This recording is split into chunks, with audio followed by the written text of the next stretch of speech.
എടാ സുമേഷ്, ആ എനിക്ക് പെണ്ണ് ശരിയായിട്ടാ തന്നെ. ഞാൻ നിങ്ങളോടെല്ലാം പണ്ടേ പറയില്ലേ, ഞാൻ തന്നെ നമ്മൾ 4 ഫ്രണ്ട്സിൻ്റെ കൂട്ടത്തിൽ ആദ്യം കല്യാണം കഴിക്കുമെന്ന്. എല്ലാവർക്കും 40 വയസ്സായില്ലേ ഏകദേശം? എങ്ങനെയൊക്കെ ഒന്ന് കല്യാണം കഴിച്ചാൽ മതി നായി. പെണ്ണങ്ങ് കാനഡയില്ല, നല്ല ജോലി, നല്ല ശമ്പളം, പിന്നെ എന്നെ അങ്ങ് കൂട്ടൂല പറഞ്ഞേ. നമ്മുടെ ദൈവത്തിൻ്റെ സ്വന്തം നാട്. ഒരു കല്യാണത്തിൻ്റെ ഒരൊറ്റ കാര്യം പറഞ്ഞിട്ട് വിട്ടു നിൽക്കുക എന്ന് പറയുന്നൊരു സാഹചര്യം എൻ്റെ ഉറ്റ സുഹൃത്തിന് ഉണ്ടാവുമെന്ന് പറയുമ്പോൾ എനിക്ക് ആലോചിക്കാൻ പോലും പോയി. ആന്താടാ അങ്ങനെ പറഞ്ഞേ? കാനഡ പോകുന്ന നല്ല കാര്യമല്ലേ? അവർക്ക് എന്തെങ്കിലും ഡിമാൻഡ് ഉണ്ടാവുമല്ലോ. ഡിമാൻഡൊന്നുമില്ല, പക്ഷെ അവൾ 2ാം കെട്ടാ, പിന്നെ 2 കുട്ടികളുണ്ട്. എനിക്ക് അന്നേരേ തോന്നി എന്തോ ഒരു ഉടായ്പ ഇതിനകത്ത് ഉണ്ട്. അല്ലടാ, അല്ലെങ്കിൽ ഇനി കാനഡയിൽ പോയിട്ട് എന്ത് ജോലി ചെയ്യാനാ? ജോലി അവക്കുണ്ടല്ലോ. ഞാൻ പിന്നെ കുട്ടികളെ നോക്കണം, ഡ്രസ്സെല്ലാം അലക്കണം, പിന്നെ വീട് വൃത്തിയാക്കണം, പിന്നെ ഭക്ഷണം പാചകം ചെയ്യണം, അത്രയല്ലേ. വേലക്കാരനായ ഭർത്താവ്. നാണങ്ങളാ ആണുങ്ങളെ പറയിപ്പിക്കാൻ.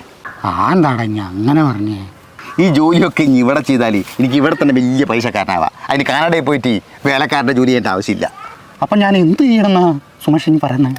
ഇവിടുത്തെ ഏതെങ്കിലും ഒരു ഗതികെട്ട പെണ്ണിനെയും കല്യാണം കഴിച്ച് നെഞ്ചും പിരിച്ച് മീശയും പിരിച്ച് ആണുങ്ങളെ പോലെ ജീവിക്കടാ, അതല്ലേ അന്തസ്. അതിന് ഞാൻ എത്ര നാളായി ഒരു ഗതികെട്ട പെണ്ണിനെ അന്വേഷിച്ച് നടക്കുന്നു, അതും കിട്ടുന്നില്ലല്ലോ. ട്രൈ ചെയ്യണടാ, ട്രൈ. നമ്മളല്ല അതല്ല ചെയ്തുകൊണ്ടിരിക്കുന്നത്. അല്ലാണ്ട് നമുക്ക് അമേരിക്കക്കാരത്തിനെയും കാനഡക്കാരത്തിനെയൊന്നും കിട്ടാഞ്ഞിട്ടാ. പിന്നെ കാനഡയിലെ പെണ്ണിന് 3-4 പട്ടിക്കുട്ടികളും കൂടി ഉണ്ടെന്ന് പറഞ്ഞു. പിന്നെ അതിനെല്ലാം ഞാൻ ഭക്ഷണം കൊടുക്കണോ, തേച്ച് കുളിപ്പിച്ച് വൃത്തിയാക്കണോ? ഏത് മുന്തിയനും പട്ടിയാണെങ്കിലും ഈ പട്ടിത്തിടത്തിൻ്റെ മൂത്രത്തിൻ്റെ ഒരു നാറ്റം. എന്നാൽ പിന്നെ ഈ നാറ്റക്കേസ് അങ്ങ് ഒഴിവാക്കല്ലേ സുമേഷേ?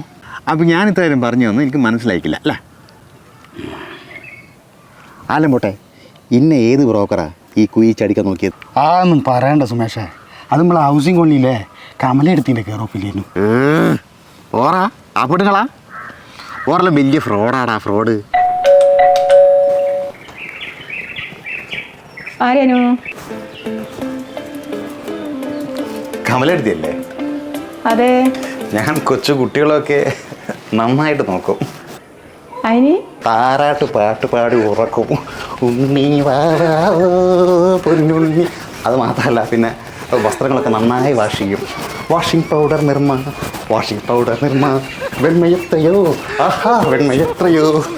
ഇതെടുന്നോ ചങ്ങലം പൊട്ടിച്ച് വന്നാൻ തോന്നല്ലോ. Sweeping and mopping. എന്നെ കവച്ചു വെക്കാൻ വേറെ ആളില്ല. പിന്നെ അതുപോലെ തന്നെ കുക്കിംഗ്, നളപാചകം എന്നൊക്കെ കേട്ടിട്ടില്ലേ? എന്നെ എൻ്റെ നാട്ടുകാരൊക്കെ വിളിക്കുന്നത് നളൻ സുമേഷനാണ്.